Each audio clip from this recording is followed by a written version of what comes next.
Welcome to my Views and News morning update for you on the situation in Sudanese capital Khartoum, where attacks on prisons, looting by RSF fighters is happening. It seems there is a sheer chaos in the capital city there. Houthi talked to UN Secretary General, and US is considering sending immediate response force to Khartoum. What is going to be the objective of this force? Just evacuation or something else? Firstly, viewers, attacks on two prisons are being reported in Khartoum and Darman.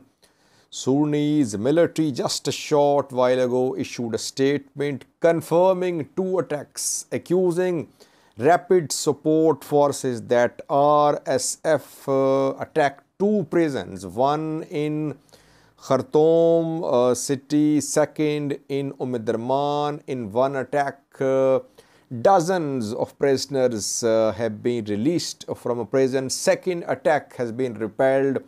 And in one of these prisons is reportedly Umar al-Bashir imprisoned, Sudan's former ruler who was removed after revolution in 2019, who is the master of both these commanders who are fighting. Al-Burhan and Houthi both worked under him. It was Umar al-Bashir who formed rapid support forces. He called Hamdan Dagalo as Houthi. Houthi means supporter. That is how Dagalo was named Houthi, because Umar al-Bashir used to address him as a supporter, as companion, Houthi, which is Arabic word. Now, two prisons. One of the two prisons where RSF fighters entered and they freed prisoners is Al-Hood prison. Al-Hood is in Darman. Here, reportedly, somehow RSF fighters entered and large number of prisoners has been released from this prison. They have been freed. Total numbers have not been shared by Sudanese military so far. Meanwhile, rapid support forces in a statement denied having carried out any attack on any prisons in Darman or in Khartoum. Second attack was carried out on Kobar prison, which is in Khartoum. Here, Khartoum city. Here, NCP leaders are imprisoned. Umar al-Bashir is there. Sudanese military claims that attack on this prison where NCP leaders are has been repelled by the military, and more reinforcements have been sent to guard the prison. And it is being claimed that RSF fighters are involved in looting. They are carrying out attacks on banks, markets. Two videos are being shared, not by Sudanese military, but by residents of Khartoum, showing RSF fighters looting markets. One video shows RSF fighters looting a bank, and the other video shows RSF fighters looting a market in Al-Amarat, which is in Khartoum. We have two clips for you showing RSF fighters looting in Khartoum city. Watch the clips. Then, next news story about deployment of immediate response force from the US in Khartoum, and talk between Houthi and UN Secretary General.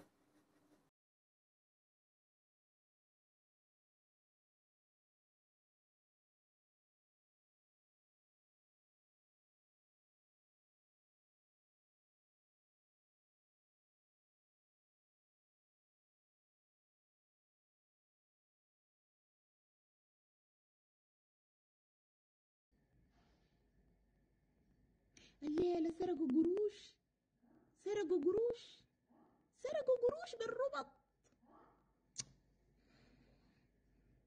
أقسم بالله أقسم بالله سرقوا البنك.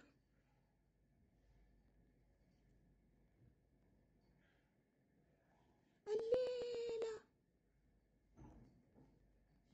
سرقوا البنك، سرقوا قروش بالربط. أنا قربت الصورة حتى أنا عرفتها. الليلة سرقوه. مش قلت لك البنك يا أمي؟ يا البنك هاي لانه البقالة ما بخلوا فيها قروش زي ده. عندي شايلينها بكرتونة يرتبوا فيها تحت، طلعوها من الكرتونة. هاي دخلوها في الصندوق.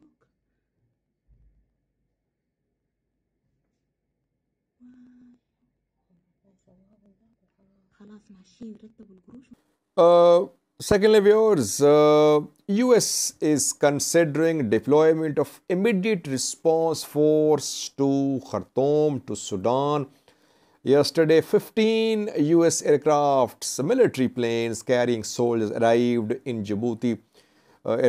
Military aircrafts from South Korea, Japan, UK, Germany have also arrived in Djibouti, from where a joint evacuation mission is being planned to evacuate foreign nationals and diplomatic staff from Khartoum. But US is considering deployment of immediate response force. Question is, what is the objective behind deployment of this force? Is the objective just about evacuation of US nationals? There are more than 15,000 US nationals in Khartoum, Sudan. Or does US want to play a role by sending its military to Khartoum, by being involved militarily in Sudan? It's not clear. Coming out was crucial. But US State Department has sent a message to its citizens in Sudan that immediate evacuation is not possible. Situation is very dangerous in Khartoum because no signs of de-escalation despite 72-hour ceasefire announced yesterday. There is no ceasefire. Fighting all around, all over Khartoum city, Bahri, Darman, clashes ongoing, strikes being conducted. So how can people, how can diplomats be evacuated?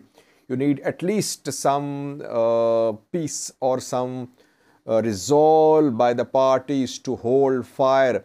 Rapid Support Forces issued a statement saying it was ready to help in evacuation of members of diplomatic community. It said it was ready to keep airports open for evacuations. Rapid Support Forces keeps on issuing statements denying attacks on prisons, markets, and rejecting the reports by international media, like the one report about showing alleged links between Rapid Support Forces and Wagner fighters. It was rejected by RSF in a statement just a few hours ago. At the same time, we're seeing that on the ground, both parties are doing whatever they want to do. No ceasefire, no commitments, no peace. They're consolidating their positions. They are trying to receive reinforcements and they're adopting whatever means they can adopt to consolidate their gains in this war. Meanwhile, Hamati talked to Antonio Guterres, and the talk focused on saving the lives and protection of aid workers in Sudan, evacuation of members of diplomatic community, and safe humanitarian passages for delivery of aid to the people who are in dire need of this aid. You see that Hamati is being treated as an equal partner in this war. That is what Egypt objected to yesterday. Egypt said state and non-state entities should not be treated equally. It would be unfair, but that is what is happening. Hamati is in touch with Antonio Guterres. He was contacted by Antony Blinken, US Secretary of State. Regional international leaders contacting both Hamati and Al-Burhan. Of course, to find a solution, I think both will have to be contacted. Hamati's fighters are in control of key places in Khartoum. If international community boycotts Houthi, international community won't be able to play a role of mediation. It will have to then support Al-Burhan. That is why we're seeing contacts between international community and Houthi, international community and Al-Burhan. There is total chaos in Khartoum, Sudanese capital. How will diplomats be evacuated? Will all residents of Khartoum be able to leave the city? People are leaving the city, risking their lives, fighting now ongoing along main roads. We'll try to keep you updated. Thank you for watching.